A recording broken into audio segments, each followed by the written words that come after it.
Seid herzlich gegrüßt vom Patschi und von mir, der Susi. Wir sind um 8:45 gestartet auf unsere Pfingsttour. Wären ungefähr 250 Kilometer.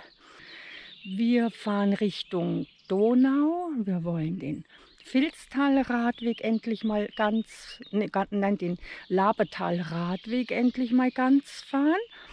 Und dann an der Donau runter bis Vilshofen und dann den Vilstal-Radweg von Vilshofen aus. Da bin ich ja erst nur einmal, das war noch beim Wandern gegangen.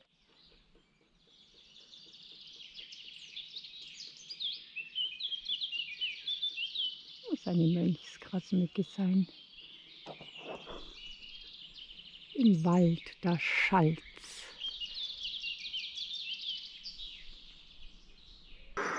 Ich kann es nicht unterscheiden, Gebirgs- oder Schafstelze. Grauer Rücken Gebirge und olivgrüner Rücken Schafstelze.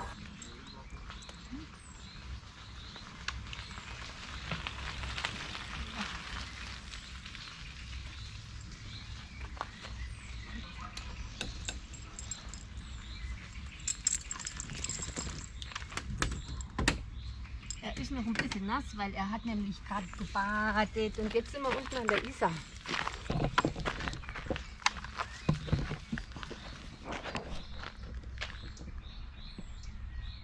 Magst du schwimmen?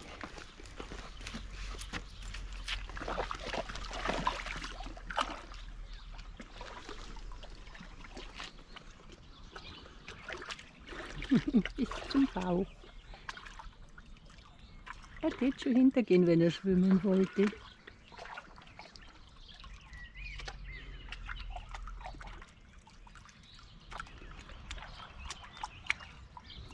Jetzt sind wir auf der Halbinsel Mitterwöhr. Eigentlich aus Versehen, aber zum Isarspitz wollte ich ja immer schon mal hin. Wie machen wir das jetzt? Er mag gar nicht mehr raus.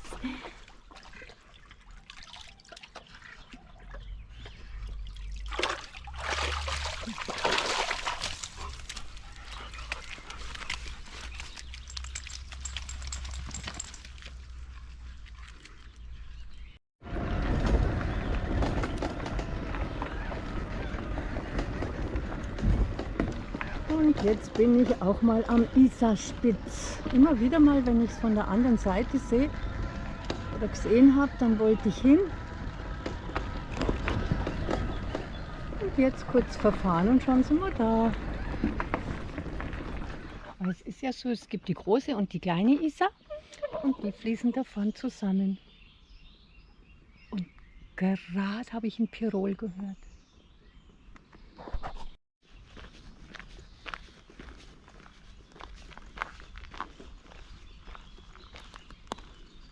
So, da drüben, da müssen wir rüber.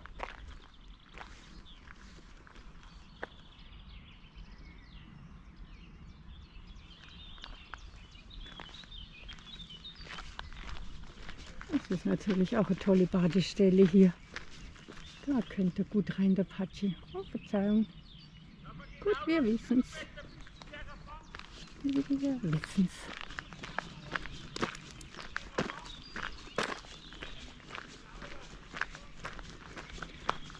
Patschi ist gerade wieder eingestiegen. So, und jetzt fahren wir da. Den Weg fahren wir jetzt zurück. Den sind wir gekommen. Und da fahren wir jetzt zurück. Darum heißt es Isarspitz.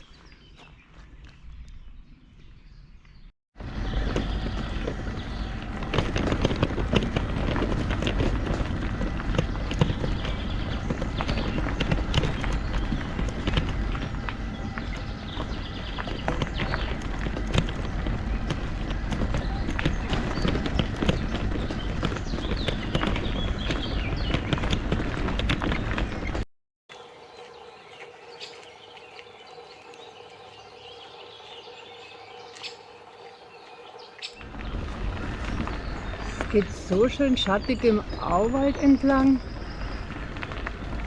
Rechts die Isar überm Damm und links ein glasklares Bächlein. Aber der Patschi ist jetzt so viel gelaufen, Der muss jetzt einfach wieder mal drin sitzen und ausruhen.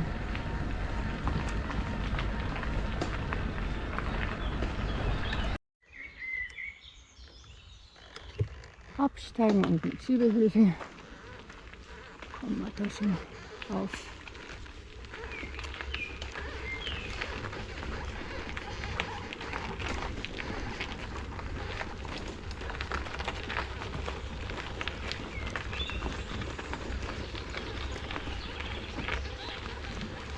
Ich glaube, da beim 8. Tag von unserer Ostertour 22, wo ich da diese kleine Böschung nicht raufkam, nach dem Frühstücksplatz, dass da das Rad vielleicht schon geschleift hat.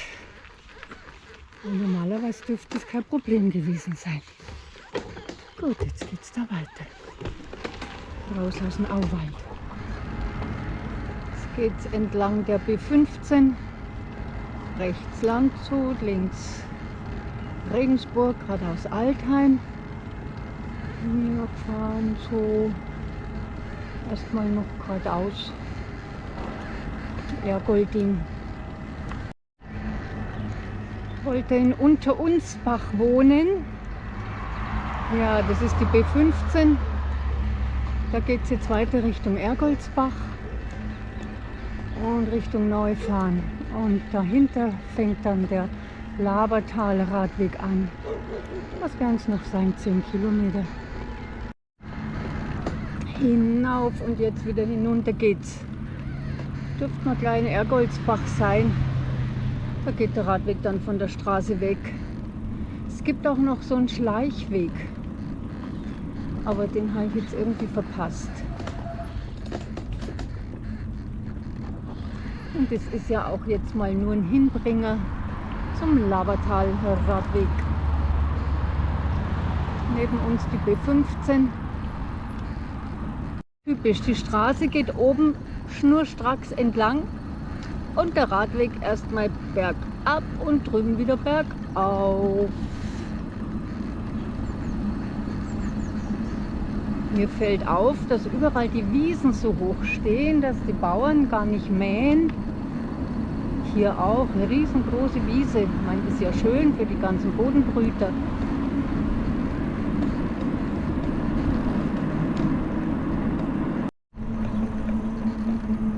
Schöne kleine Nebenstraße. Bis Neufahren sind es noch 2 Kilometer. Danach fängt der Radweg an, der Laberradweg. Es ist 1:15.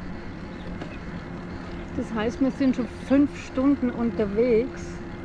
Und es wird jetzt langsam Zeit für eine Pause. Ich habe schon mal geschaut, ob da irgendwo mal so ein schönes schattiges Plätzchen da vorne, glaube ich, da unter die Bäume, wenn man da ein bisschen auf die Seite fahren kann beim Wald, dann machen wir da ein Päuschen. 38,3 Kilometer sind wir gefahren. Hallo. Schön gemütlich. Mit einige Male anhalten und Vögel fotografieren oder beobachten. Auf jeden Fall kann der Patschi jetzt hier noch mal raus.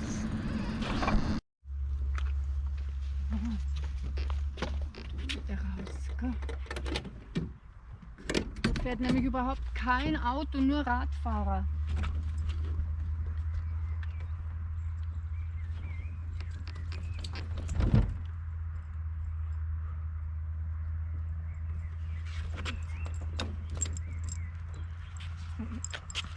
Seine Decke ist richtig schön nass. Schöne Kühldecke.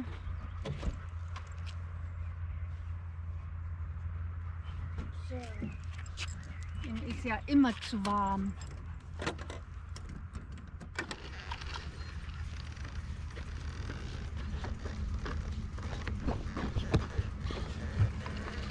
Okay. Nein, wird nichts da auf der Seite. Da ist ein Graben. Auch da vorne. Da haben wir schon unseren schönen Pausenplatz im Schatten.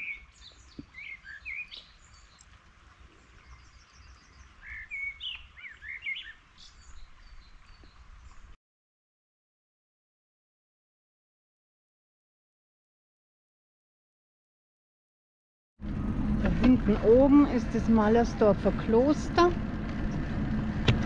Die Richtung fahren wir. Und ganz hinten im Dunst sieht man den Bayerischen Wald.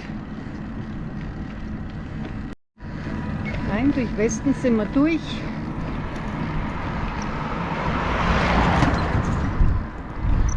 Ich weiß jetzt gar nicht, wo wir hier sind. 300 Meter wohl noch. Auf jeden Fall stimmt da was nicht. Wie ich letztes Jahr Ostern das Stück Labertal-Radweg gefahren bin, war das so ein schönes kleines Sträßchen. Aber laut Bike-Führer, wie heißt er wieder, geht es hier entlang. Aber das war es nicht. Das ging direkt wie so ein Fahrradweg, aber durch die Wiesen. Ich habe geschaut, ich finde es nicht.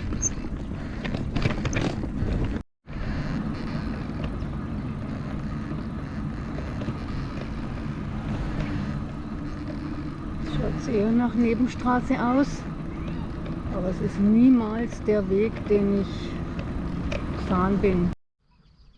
Da sind wir jetzt direkt beim Kloster.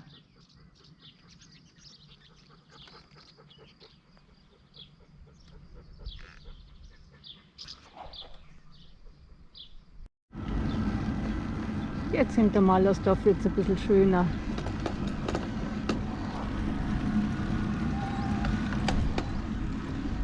Das ist nicht der, den ich gedacht habe. Der muss irgendwo, das ist wahrscheinlich da drüben.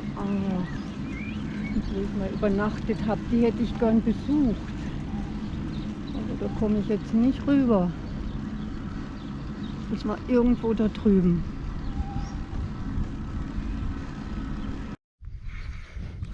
Und jetzt wundere ich mich gerade wieder, weil ich weiß noch, wie ich, da war ich nämlich bestimmt, an der Stelle war ich bestimmt, weil da ist mir nämlich ein Radfahrer-Ehepaar entgegengekommen und er mit aufgeschlagenen Knie, der war nämlich gerade gestürzt und da sind sie zu dieser Bank. Also das heißt, hier bin ich wieder richtig, dann komme ich vielleicht doch noch da vorbei, wo ich übernachtet habe. Das ist eine alte Frau gewesen und die hätte ich gern besucht.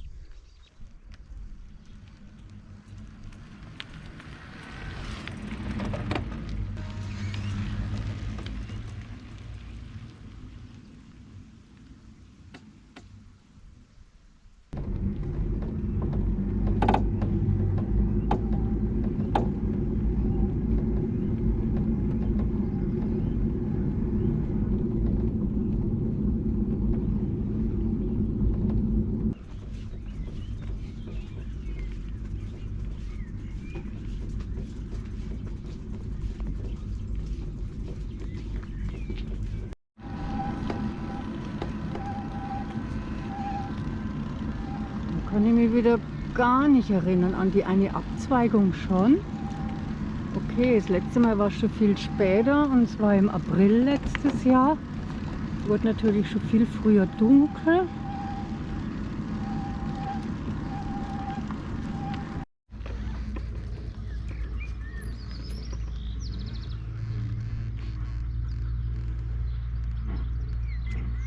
Da das zweite von rechts unten, neben Bayernnetz für Radler, ist der Labertal-Radweg. Das ist ganz nett jetzt, der Anfang war, ja, zu viel Autos. Aber wer nur was zum Einkaufen braucht, hat jede Menge Möglichkeiten. Ja, traurig. Jetzt war ich gerade da bei dieser alten Frau, wo ich letztes Jahr übernachten durfte und laden. Und die hat sich so gefreut über den Patschi letztes Jahr. Und dann hat der Sohn aufgemacht. Und dann frage ich ihn, wo die Mutter ist. Ja, die ist letztes Jahr im Juli gestorben. Ach, das hat mir so leid getan. Die hat sich so gefreut über den Patschi. Ja, ich glaube, die war gut über 80. aber nicht an Corona.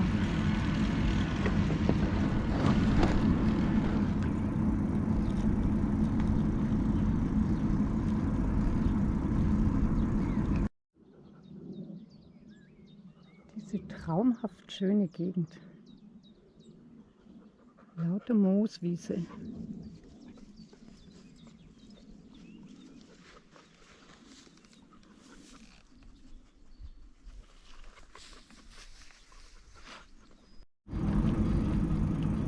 Spargel, Spargel, Spargel.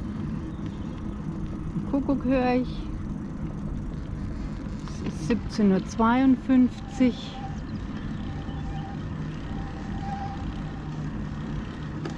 Man hat ja keinen Stress mit dem Dunkelwerden. Ist ja lang hell.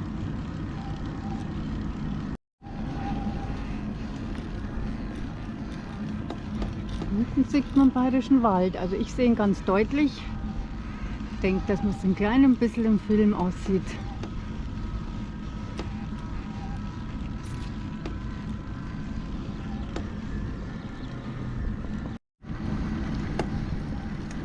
Also so schäbig wie er angefangen hat, der Radweg, so schön ist er nur geworden.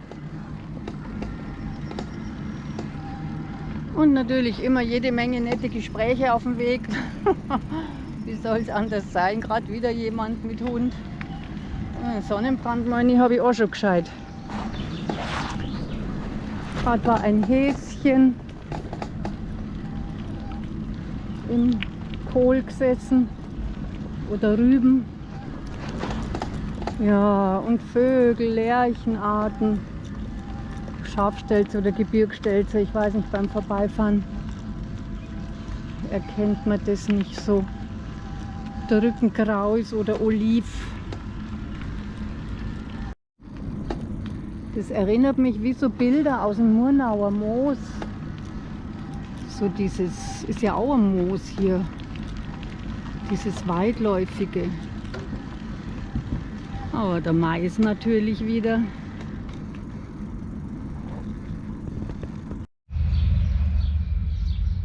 Das Häusl könnte auch eine Geschichte erzählen.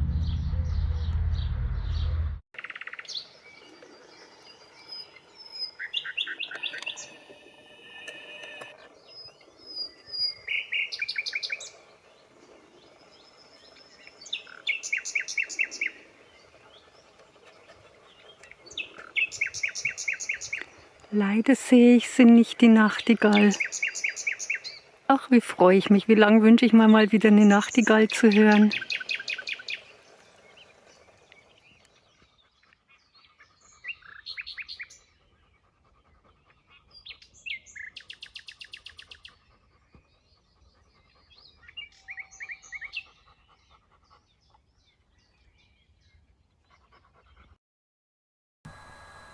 Um 7:30 waren wir dann bei diesem schönen Übernachtungsplatz. Ich habe einfach wieder gefragt, ob ich stehen bleiben darf und alles wunderbar geklappt.